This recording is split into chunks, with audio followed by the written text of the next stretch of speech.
NASCAR has just done the absolute unthinkable against Austin Dillon, and it all started when Denny Hamlin hit out at him after the race last Sunday. This story is crazy and will certainly go on for a while. "You cannot reward that type of on-track action in my opinion," Hamlin said. "We've gone too far, this is too far. I understand side-by-side battles, sometimes someone spins out, but that was cleaning someone out and not a racing move." Hamlin also criticized NASCAR's playoff structure. The format didn't make Austin Dillon make those decisions, but it rewarded it if NASCAR doesn't enforce its rules. That is how Hamlin went in on Austin Dillon after that controversial race. And guess what? It appears that Hamlin is being proven right on this one, as NASCAR has chosen to punish Austin Dillon for his antics on the track during the last lap of the Cookout 400 in Richmond. Officials have denied Dillon's automatic playoff berth after he wrecked both Joey Logano and Denny Hamlin on the final turn of the last lap. Dillon has also been deducted 25 points. Brandon Benish, his spotter, has received a 3-race ban. Benish was heard on the radio ordering Dillon to wreck him in reference to Denny Hamlin as the two neared the start-finish line. After the race on Sunday, there seemed to be a shift.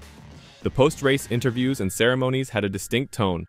We now know that NASCAR felt the same way and punished Dillon for his dangerous driving on the last lap. This ruling was a turning point in NASCAR's history. In that moment, Dillon thought he was only carrying out his responsibilities. He started the race 32nd in the points standings, far from playoff contention. However, NASCAR has intervened and will not count Dillon's victory as an automatic playoff berth. That should please Logano, Hamlin, and many others in the garage who thought Dillon's actions were inexcusable. "In a major sport, because we like to put ourselves in an upper echelon of sports in the world, you have officiating for a reason," stated Hamlin. "I just don't know why we've allowed it to get this bad over time. And I believe you have a responsibility as a sanctioning body to set an example not only for your competitors, but the people coming through the ranks to say, this is how we professionally race. This is how racing goes."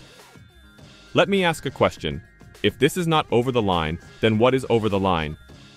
He did not try to make a corner. He just drove until he wrecked him.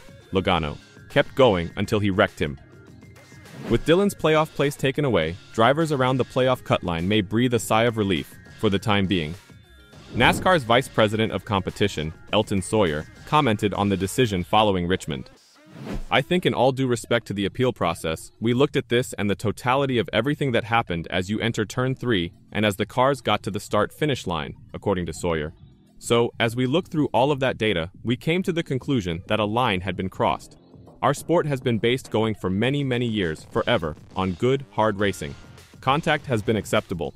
We felt like, in this case, that the line was crossed." Joey Logano, who was also purposefully damaged by Dillon on the penultimate lap, was fined $50,000 for revving his engine on pit road after the race in front of a throng that included Dillon's wife and child. Dillon, who grabbed the checkered flag after wrecking Logano and Hamlin right after, was upset that Logano vented his feelings on pit road in front of his wife and daughter. "The only thing that did piss me off about Joey was when he came through there. My wife and kid were headed across to get to cross, and he revved the engine up right in front of my kid and Johnny Morris and those people," Dillon said to Kevin Harvick on Monday. "I get it. You got to be mad and upset, but do it like in an interview or talk to me about it. You got to be careful on pit road with that type of stuff." The ethics of Dillon's race-winning tactics will be discussed for a long time, but Logano is certain it was a chicken shit move. "No, when you get that far ahead, 3-4 car lengths ahead in 3, I didn't back up the entry. I was like, I'll just wrap the bottom here, I'm good." Logano said that he just drives in so hard. "Obviously he didn't make the turn because he hit me and the 11 was going to win the race, so he had no intention to race. I beat him fair and square on the restart and he just pulled a chicken shit move. He's a piece of crap, he sucks. He sucked his whole career and now he's going to be in the playoffs and good for him, I guess." Austin Dillon shares his mental process on the final lap at Richmond. For Dillon, it wasn't a question of right or wrong. "I saw the caution, I couldn't believe it," Dillon said after the race. "Don't know why that had to happen, but I told myself, hey look, you're in a position to win, stay focused. Pit crew did a good job, put me where I needed to be. The restart, I thought the number 22 fired pretty early, and he was able to be even with me, getting into turn 1. His car was a little better on the reds. When we went into turn 3 at the end, I just had to go for it. I went in, sent it in there, got him loose up the track, and then I was able to downshift and get left, and I saw the no 11 come across. At that time it was a reaction, but yeah, it's part of this deal. You win and you're in, and that was my opportunity. Elton Sawyer, NASCAR Senior Vice President of Competition, further stated that Dillon certainly crossed a line when he crashed Joey Logano and Denny Hamlin shortly before claiming the checkered flag in the Cookout 400. Oh, absolutely, absolutely. This is not something that NASCAR really wants to get in the middle of, Sawyer said in a video released by NASCAR.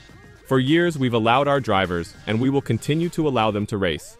Every one of the drivers in those National Series garages, Cup level, Xfinity level, and Truck level, they understand where the line is. They may ask from time to time, where is the line?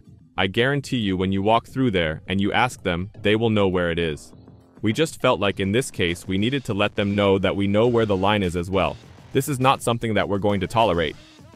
In addition to being forbidden from utilizing the win to advance to the playoffs, Austin Dillon was fined 25 driver and owner points. Brandon Benish, Dillon's spotter, is banned for 3 races for inciting him to damage other cars.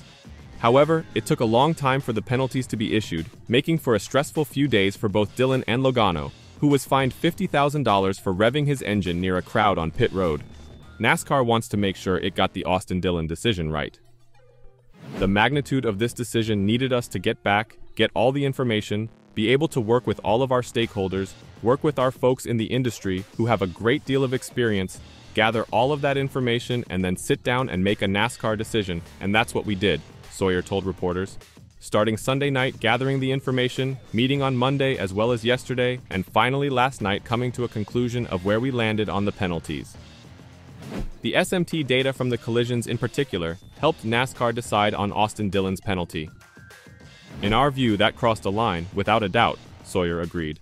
Again, our sport has been based on strong emotions. It's been based off win and you're in. But anything that we feel like from a sanctioning body that has crossed the line from a standpoint that compromises the integrity of our playoff format as well as our championship, we are going to get involved. Following NASCAR's decision to punish Austin Dillon for a controversial finish at the Cookout 400 by removing his playoff berth, Richard Childress Racing has indicated that it will appeal. RCR responded to the news, which was released on Wednesday evening, via their official Twitter account. Richard Childress Racing is very disappointed in NASCAR's penalty against the Num3 team, according to a tweet. We do not agree with the decision that was made and plan to appeal. Then, Denny Hamlin responded with an incredible haymaker on Twitter. He cited RCR's statement and simply replied, "Not as disappointed as I was off turn 4. Denny seemed to have gotten his revenge after all." What are your opinions on all this? Was the penalty deserved? Or has NASCAR gone too far this time? Let me know your opinions in the comments section below.